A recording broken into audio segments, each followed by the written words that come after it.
to those in the Great Hall and those joining us on Zoom. And as always, we can see you on the screen on our projector. And it's lovely to see loads of people from our intermediate course that just finished here in person in the Great Hall. So lovely to be able to welcome you guys to Sangha Night in person as well.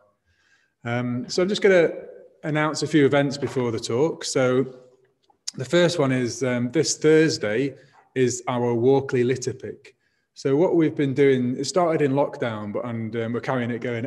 On the last Thursday of every month, basically we're going to try and make Walkley more beautiful. We're going to try and, just reach out to our local community and basically pick up litter, make the streets tidier. And I was driving here on the way and I noticed quite a lot of litter. So I was looking forward, I'm going to be there on Thursday. So join me, join Edward, and some people from the local community in Walkley have started to join us. And it's a good way just to do something with other Sangha members, as well as just feeling great. Actually, you get people thanking you and waving at you, and you get to meet people from the streets. So I recommend taking part in the litter pick on Thursday. It's 10 o'clock, till about 11:30.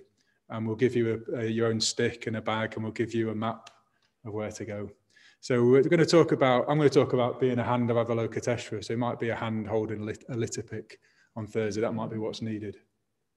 And then 2 dates for your diary, upcoming dates, events to look forward to. So I'll get my diary out because then I know what day they're on.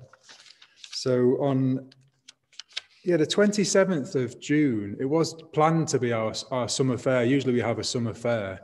But due to the circumstances at the moment, we're not going to have a summer fair. Instead, we're going to have a garden party for Sangha members and for your family and friends, basically. So we'd welcome loads and loads of people from the local community and have a big event. But to make it a bit more manageable and safe, we're just going to open the Buddhist Centre to basically Sangha members and family and friends. And there's going to be similar things. There's going to be music. There's going to be cakes, entertainment. There's going to be also a formal opening of our beautiful remembrance garden in the back, and that's going to be a very special event as well. So that is Sunday the 27th of July. And then, no, it's not. Yeah, sorry, it's the Sunday the 27th of June. Satyajyoti's correcting me. I'm not a very good person with dates, so you can always find out the correct information from the website. But 27th of June, I beg your pardon. Yeah, and then in July, the 9th to the 11th of July is our next Sangha retreat. So what we do is gather together 3 or 4 times a year usually and go to the Peak District and have a retreat together, a Sangha retreat. We're hoping we'll be able to do that in July. We've got Lockerbrook Centre that we usually use available. We've booked it. So we'll just see what we're allowed to do closer to the time. But put that in those dates in your diary, because we'll be doing a retreat, whatever circumstances allow. We'll be doing a retreat that weekend. Okay. I'll just show you my notes. So I made my notes earlier, and then now I can't read them. So I don't know if you can see that. So we'll see what happens. I might end up throwing them away.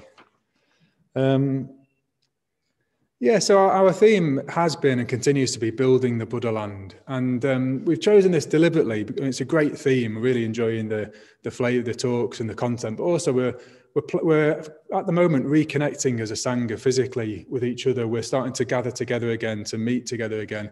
And we've already had this flavor of Sangha works days, painting the Great Hall, starting to meet together. And then we've had festivals, we've had Buddha Day, we've had a ritual to send off to men who are being ordained at the moment. So we're starting to gather more and more together and re-emphasize, reconnect with our vision of what we're about, which we're deliberately, consciously revisiting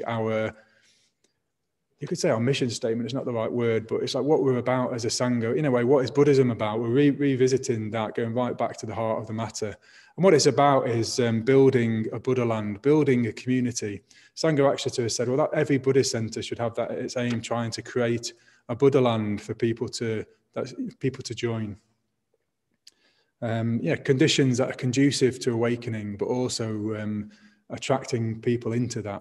So that's what we're trying to do here in Sheffield, and we've been reconnecting with this vision.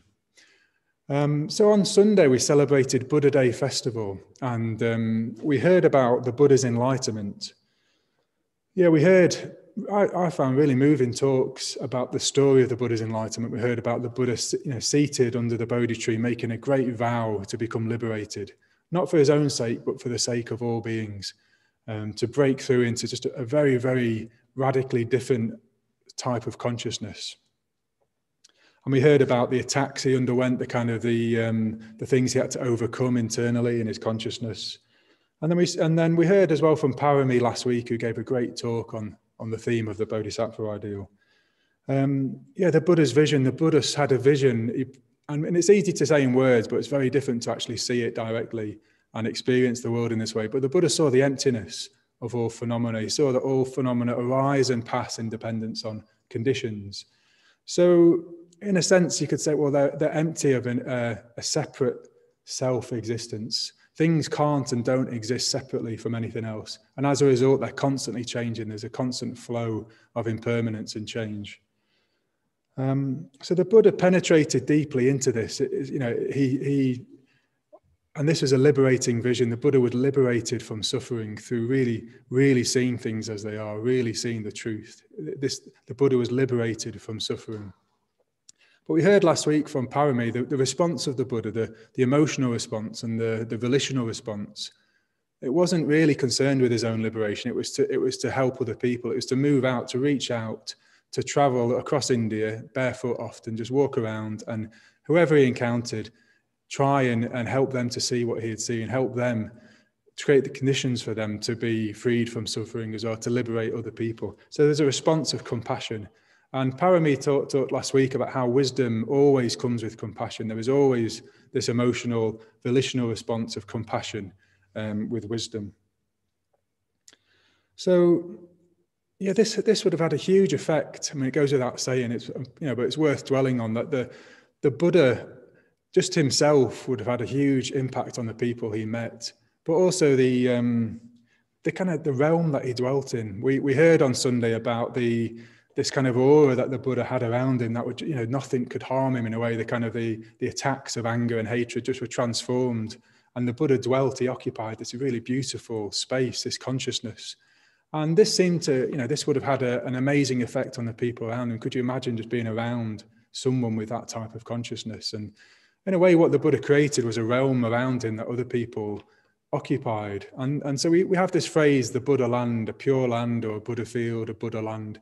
And we've heard it's essentially a field of living beings. It's a community, but it has at the heart of it a Buddha or Bodhisattva, and the impact they have, it affects the people as part of that community, as part of that Buddha field. So later traditions, particularly a tradition called the Mahayana Tradition, they thought it was important to re-emphasize compassion, that they thought this had become lost in Buddhist traditions over the centuries. People had really focused on liberation of the self, looking into the emptiness of the self, but they'd lost sight of perhaps what comes with that, the compassion and the altruistic aspect of Buddhism.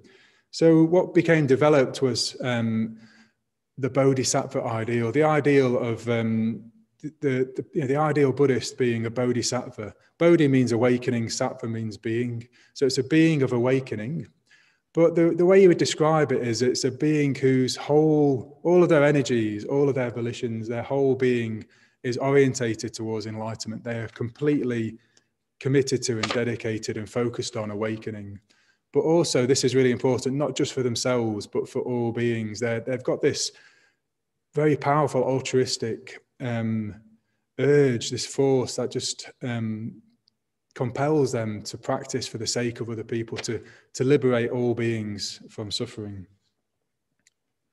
And this kind of urge, this powerful volition, this will, it gets translated as Bodhichitta. Chitta means heart, mind, will, and Bodhi is awakening. But they get this technical term in Buddhism, very, very important, Bodhichitta, the heart or the mind or the will of awakening. And this is what, if this arises in a being, they become a Bodhisattva. This very, very powerful urge, desire, will to become liberated for other people, to awaken for other people.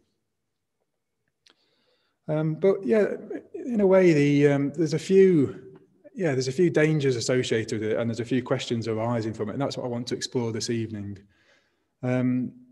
and it's a question of, well, there's a kind of heart of the matter is, well, we're trying to see through the self and selfishness and the ego. It's like there's a danger of the ego appropriating the Bodhisattva ideal, that I'm a special person in whom this very special will has arisen, and I'm going to save all beings. I'm going to be a kind of superhero or heroine, and I'm going to be somebody who liberates all beings. So there's a danger that the ego could hijack this really, beautiful and altruistic ideal. And if we're not careful, there'll be some of that will be happening. It definitely will be happening. So I want to tell a story, a very, very famous story in Buddhism of Avalokitesvara, where some of these questions, some of these issues get drawn out. So maybe if we could show a couple of images, the first couple of images, Ayadasa, who's helping us on tech this evening. This is an image of Chen Rizig, or Avalokitesvara, in a 1,000-armed form. He has 1,000 arms and 11 heads. And very, very, very famous, particularly with Tibetan Buddhism, but also Avalokitesvara translated into other countries, other cultures. And we have a female form of Avalokitesvara in Japan, especially called Kwanon or Kanon or Kuan Yin. So the next image is a beautiful image of Kuan Yin. So in a way, enlightenment it transcends gender. So Avalokitesvara transcends gender. We have a male form and a female form of this figure. But the story, the myth associated with Avalokitesvara is the 1,000-armed, and that's the story I'm going to tell. So if we go back to the next image, and this is a rupa. Maybe actually go back to the first image. Sorry. So it's a very strange image, and I'll say more about the image. But there's maybe an even stranger story that goes with it, and it's a story I don't think we can take as being literally true, but in a way it is true as well, and I'll hopefully unpack why that's the case. There's a deep truth that's conveyed from this story. So, I'll tell the story and then we'll see what that might be. So it's a story of an aspiring Bodhisattva, Avalokitesvara, and he in a way, this is like the Buddha before him. He took a vow. Avalokitesvara took a very powerful, strong vow that he wanted to awaken himself, to liberate all beings. He took this same vow that all bodhisattvas will take and that the Buddha took.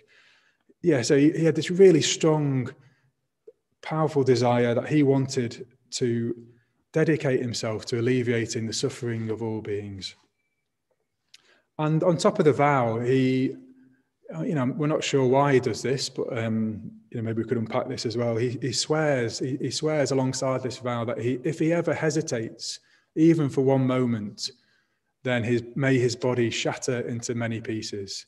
So he's so committed, and he's in a way so confident in himself that he's going to dedicate his life to doing this. That he swears, if I ever hesitate or deviate from this, even for a moment, may I shatter into 1,000 pieces. And then we're told that Avalokitesvara retreats into a cave. He goes into a cave and enters a deep and profound meditation, a deep samadhi. And it's a meditation on compassion. And his aim is to, through this meditation, to alleviate the suffering of beings. And we're not told exactly how long. It's a very long time. He commits himself to meditating, really, really committed to meditating, and he really, this profound, deep meditation he enters into. But we're told that he emerges out of the meditation, and it hasn't worked.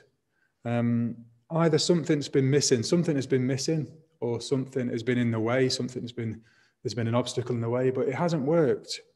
The beings of Avalokitesvara is in Tibet. We're told the beings hadn't been liberated. A few beings might have been helped, but the beings hadn't been liberated. They hadn't been alleviated from suffering. And in this moment, Avalokitesvara doubts. He doubts himself. Maybe he doubts, am I able to do this? He doubts his commitment. He doubts his vow.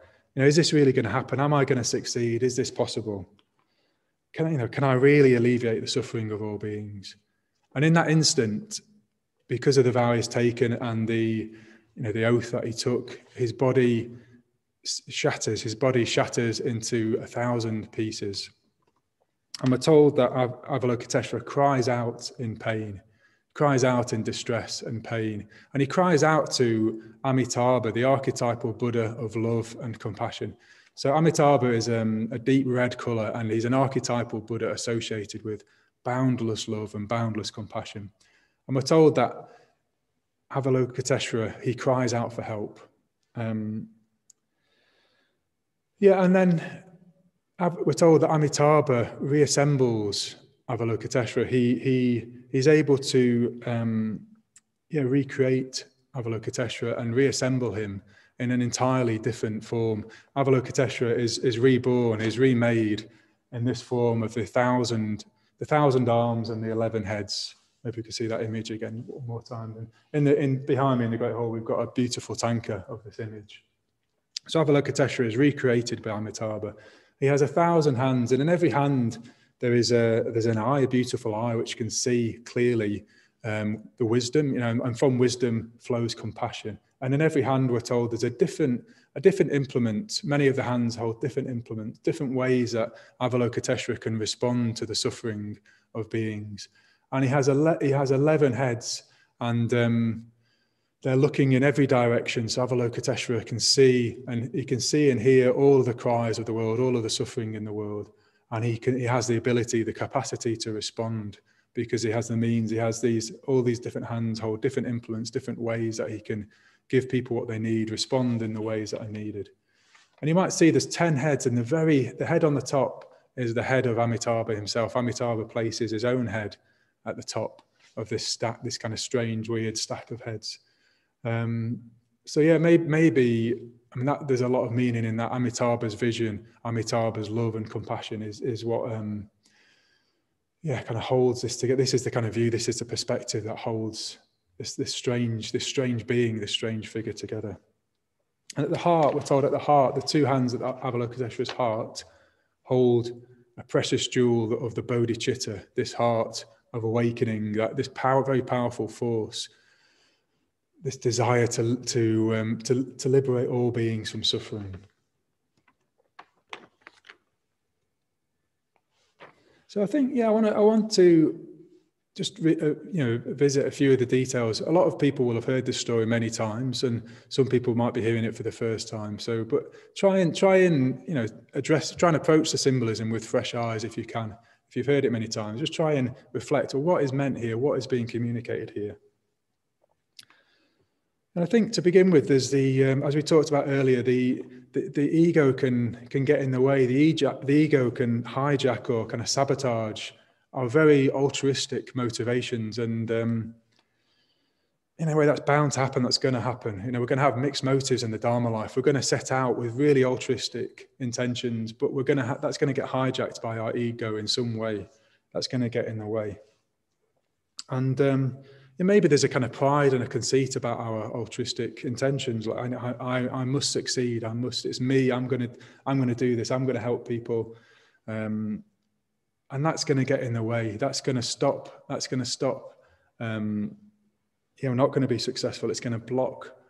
In a way, it's going to block a connection with the transcendental, really. This is what's represented, I think, by Amitabha's head and the Bodhichitta that Avalokitesvara clasps. In a way, one of the questions I wanted to ask, well, what is the Bodhichitta? And I suppose I'm going to ask that and not answer it because I don't have an answer to it, but it's something to reflect on. What is the Bodhichitta? Where does it arise from? How does it arise? And whose is it? And I'd point you towards a lecture from Sangha Rakshita about the arising of the Bodhichitta, which he gave in the 60s. And he talks about the Bodhichitta not being anybody's possession. He describes it as though there's a moon reflected in pools of water.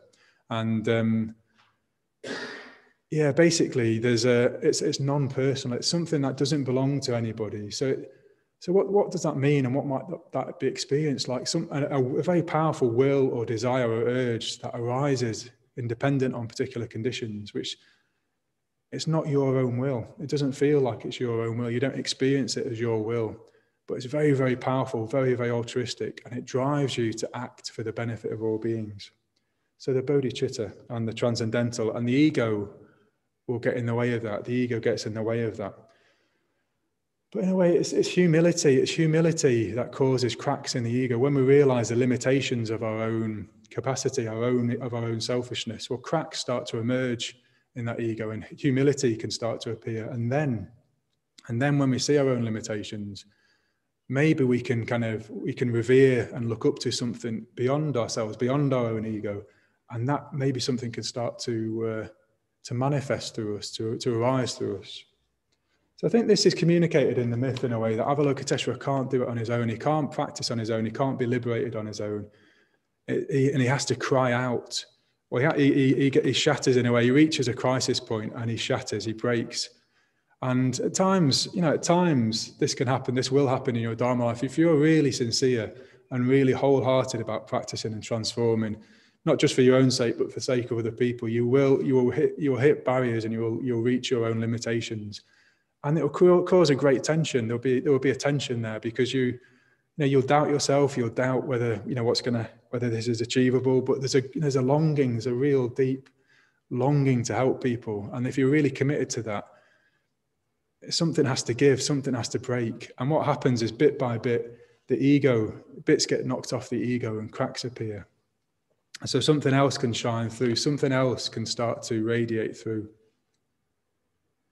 So I was reading Vasantra's passage in Meeting the Buddhas about Avalokitesvara, really beautiful. I'd recommend that. I was reading that today.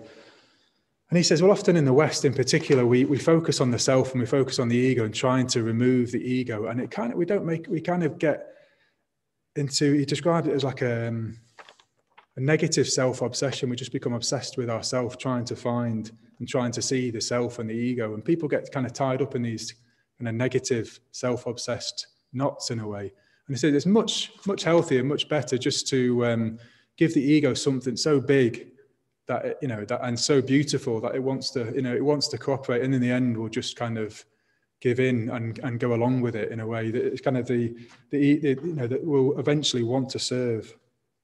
Let's see if I can find the words in my terrible handwriting. Yeah, put your energy honestly and wholeheartedly into an altruistic enterprise.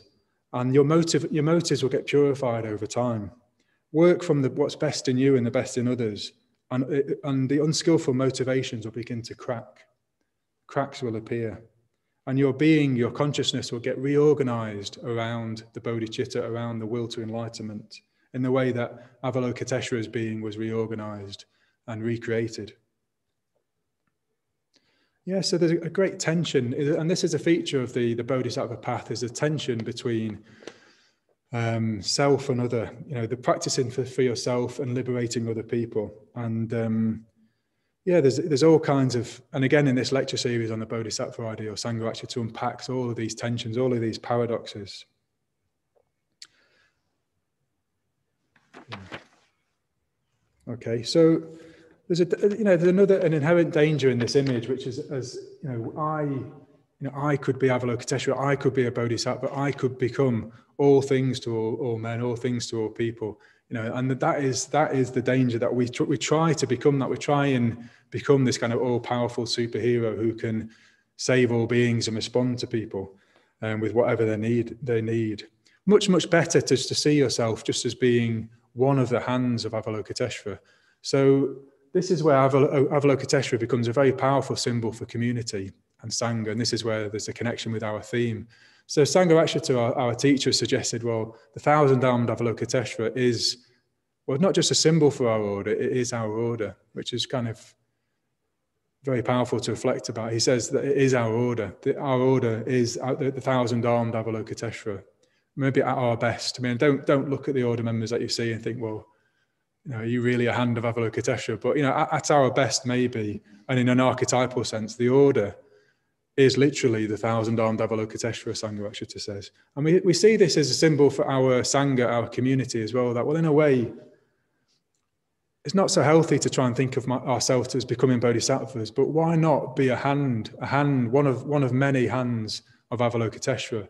And there's loads of powerful symbolism comes out of this. I mean, it's much healthier for the start, because it helps us to just join in with something very, very altruistic and something very powerful, but something much bigger than our own ego. We can just kind of give into it, participate in it, Well, lend a hand is the phrase that came to mind today. Just lend a hand, find something very, very positive, very beautiful, and lend your hand to that. Lend your hand to this community if that moves you and you feel, well, this is really beneficial to the world.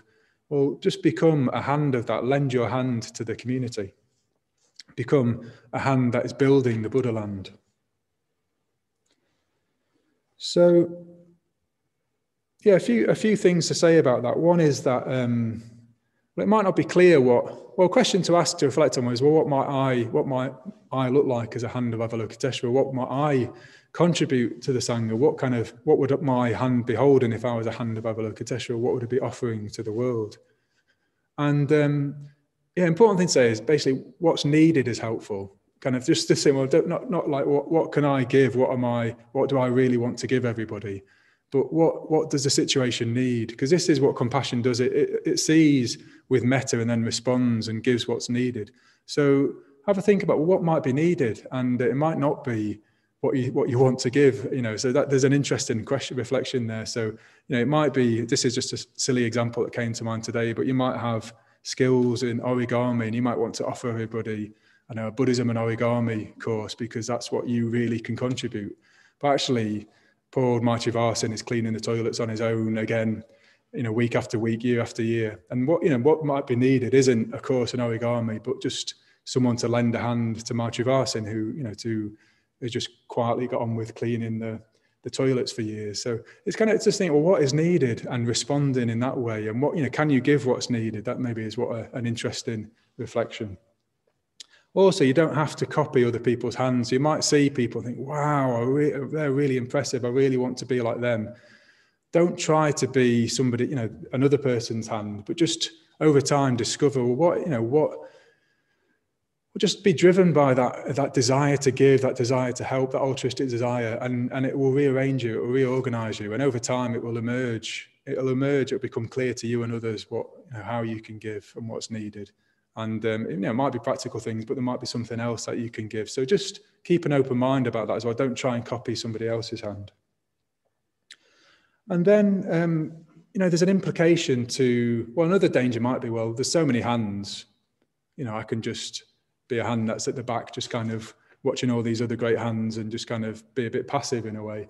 And the strength of the Sangha, the strength of the community will depend on the strength of the individuals that make up that community. So in a way, what we want are the strongest, most creative hands possible. And then we'll have the most powerful Bodhisattva. So the image is the Bodhisattva as a community. I forgot to say that. In a way, we could see ourselves as a community, as a Bodhisattva, much better than thinking of us as an individual as a Bodhisattva. But what about the community as Bodhisattva? And there's more chance of that coming true if we really become strong hands of Avalokitesvara. And this is now become a legendary part of the Sheffield folklore, but a quote from Aryadasa, who had said that, I want to be a hand of Avalokitesvara, but I want to be the strongest hand possible. So what are the implications of that? In a way, we'll do what's needed. But what's needed is to really practice the Dharma, really commit to practicing the Dharma, to meditate, to study, to support other people, to develop friendships. And that way, you're going to become someone who manifests bodhicitta. And maybe in just a small way, just the bodhicitta might start to kind of shine through some of the cracks in your selfishness. But then if you do that with lots of other people, if lots of other people are really practicing, really committed to practice, well then, together, there's more chance of something like the bodhicitta arising. Sangha says, it's more likely that the bodhicitta will arise in a community than in individuals. If the community is focused, like really committed, in a way, you could see Avalokitesvara holding that jewel as being, if the community is really shared ideals, shared values, shared practices, and each of the individuals are committed to that, something very, very powerful can manifest and arise. And, it might sound far-fetched, but Sangha himself said he didn't feel like his experience wasn't that he founded this movement. It's more like something else founded it through him. He said he didn't think he was the right person even to found a movement, but in a way, there was no choice, and it was what was needed, and it felt like something founded it through him. And the order members who founded this Buddhist center, well, I've heard some of them say the same thing, like, how did they get this building? How did they make it happen? There's Vedanya, there was Achara, there's Amoghavanksa. And at the time, there was a few small hands. Well, there were big hands, but not very many of them. And through them, something amazing started and is still happening. So we can have confidence in that as well. That in a way, well, whether you believe it or not, it's a very, very inspiring and powerful myth. And, something very, very positive in the universe is trying to manifest in Sheffield through this Sangha, through this community, through us as individuals. And we can have real confidence in that is what's needed. That is what the world needs. And if we're not going to do it, well, where else is it going to arise? Like where else in the world is it going to arise? We a really powerful opportunity as a community. And what it needs is for us to all be very, very strong hands of Avalokitesvara. And the space as well, another point, is a space for both individuality as well as this sense of a collective. So every single hand is going to be unique. Every individual in our Sangha, it becomes more, the more you practice, you become more and more yourself, more and more different to other people. And you might notice this with order members. I mean, I remember when I first met order members, they were so different from each other, but at the same time, there's something very, very in common that they had. And that's what we're looking to have, at the heart of it, a deep purpose in common with each other. But then we become, through practicing, more and more ourselves. So, the Sangha, we want our Buddha land to be open to people of all backgrounds, all races, all genders, all political belief systems, all different classes, working class, middle class, even very, very rich people would be nice as well. We could buy more Buddhist centers. So in a way, we want that diversity and individuality, but at the same time, at a very deep level, we have this sense of being, well, we can lose, you can lose a sense of separateness in a very, very powerful, beautiful project, you might say, enterprise. And there's an image that Vedanya uses sometimes to evoke Sangha, which is that of a fire. So, I said, well, each of us, if we're dedicated to practice and cracks start to emerge in our ego and our selfishness, well, something can start to manifest through us, arise through us. And you might say, well, there's kind of logs that are just there's embers and logs that are just kind of burning, smouldering, you might say. But if you put them together with other logs that are smouldering and create the right conditions, you give them air and whatever other conditions are needed for fire, basically fire will arise. You put them together and the fire starts to, something bigger than those individual logs were able to achieve, starts to blaze, starts initially a small fire, but then a big blaze. And then lots and lots of other logs can pile on in a way, and the blaze gets bigger and bigger. I mean, that's another, you've got the image of the Avalokitesvara for Sangha, but you've also got this blazing fire that, can at our best, be experienced in the Sheffield Sangha, in our community.